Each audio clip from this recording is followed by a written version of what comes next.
சட்டப்பேரவையில் ஆளுநர் இரட்டை நிலைப்பாட்டுடன் செயல்பட்டிருக்கிறார். ஆளுநர் அலுவலகத்திற்கு அனுப்பப்பட்டு அந்த கோப்புகளை பார்வையிட்டு அவர் இசைவளித்த பிறகுதான் அவை இங்கே ஆளுநர் உரையாக கட்டளை செய்யப்பட்டு வழங்கப்படுகிறது. அதை வாசிக்கிற போது அதை ஏற்றுக்கொண்டிருக்கிற ஆளுநர் அவர் ஒப்புதல் அளித்த போதிற்கு அவரே எதிராக இந்த கருத்துக்களை சொல்லியிருப்பது என்பது மிகுந்த வியப்பை தருகிறது. ஆர்எஸ்எஸ் சத்பரிவார கும்பலின் கருத்தியல் ஊதுகுடலாக ஆளுநர் செயல்படுகிறார் என்பதற்கு இதுவே சான்று. அவர் ஏற்று இசைவளித்த கோப்பை அவரே மறுத்து இதில் இருக்கிற புள்ளி விவரங்களையும் இதில் இருக்கிற பல செய்திகளை என்னால் ஏற்றுக்கொள்ள முடியாது என்று அவர் அவையில் வந்து சொல்வது என்பது மிக மலினமான விளம்பரத்திற்கான ஒரு தேடலாகும். ஆளுநர் ஏன் விளம்பரம் தேடுகிறார் என்பதுதான் நம் முன்னால் இருக்கிற மிகப்பெரிய கேள்வி. அதற்கு இன்று விடை கிடைத்திருக்கிறது. பாசிசம் எப்பொழுதுமே யாருக்கு எதிராக பாய்கிறதோ அவர்களை தேசபக்தி அற்றவர்கள் என்று முத்திரை குத்துவது வழக்கம். ஹிட்லரும் கூட அப்படித்தான் ஜெர்மனியிலே யூதர்களை பழிவாங்குவதற்கு முன்னால், பலி கொடுப்பதற்கு முன்னால் அவர்கள் தேசபக்தியற்றவர்கள் என்று முத்திரை குத்தினார். கோட்சேவும் அண்ணல் காந்தியடிகளை படுகொலை செய்கிற போது தேசபக்தி உணர்வால் தான் இந்த படுகொலை செய்கிறேன் என்று சொன்னார்.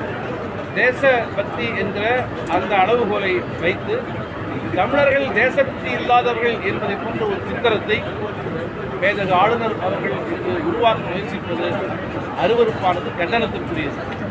தமிழ்நாட்டை பொறுத்தவரையிலே தொடக்கத்திலே நிகழ்ச்சிகளில் தமிழ்த்தாய் வாழ்த்தும் நிறைவாக தேசிய கீதம் பாடப்படுவது வழக்கு. ஆனால் தேசிய கீதமே பாடப்படாத ஒரு நிகழ்ச்சியைப் போல அவர் இந்த நிகழ்ச்சியை சித்தரித்திருக்கிறார். தேசிய கீதத்தை ஒரு முறை பாடுகிறவர்கள் தேசபக்தி என்பவர்கள் போலவும், 2 முறை பாடுகிறவர்கள் மிக அதிகமான தேசபக்தியை உடையவர்கள் ஒரு முறை பாடினால் தேசபக்தி இல்லை என்பதைப் போலவும் அவர் சொல்லியிருப்பது என்பது சிறுபிள்ளைத்தனமானது. ஆகவே தமிழர்களை தேசிய அரங்கில் தேசபக்திக்கு எதிரானவர்கள், தேசிய கீதத்தை கூட பாட மறுதளிக்கிறவர்கள் என்பது போன்ற ஒரு பொய்யான, தவறான, உண்மைக்கு மாறான சித்திரத்தை உருவாக்க முயற்சிப்பது என்பது சங்பரிவார கும்பலுடைய அருவருப்பான அரசியலே ஆகும். தமிழகத்தினுடைய பல்வேறு சாதனைகள், பல்வேறு செயல் திட்டங்கள் இவைகளெல்லாம் மக்களிடத்தில் கொண்டு போய் சேர்ந்துவிடக்கூடாது, அவை மக்களை வந்து அடைந்துவிடக்கூடாது என்ற அடிப்படையில் இன்றைய நிகழ்ச்சியை ஆளுநர் சீர்குலைத்திருக்கிறார். அதற்காக இந்த மாண்புமிகு சட்டப்பேரவை வளாகத்தை அவர் பயன்படுத்திக் கொண்டது என்பது அரசமைப்பு சாசனத்திற்கு விரோதமானது. தேசிய கீதம் பாடுகிற வரை கூட பொறுமை காக்காமல் தேசிய கீதத்தையும் அவர் அவமதித்திருக்கிறார்.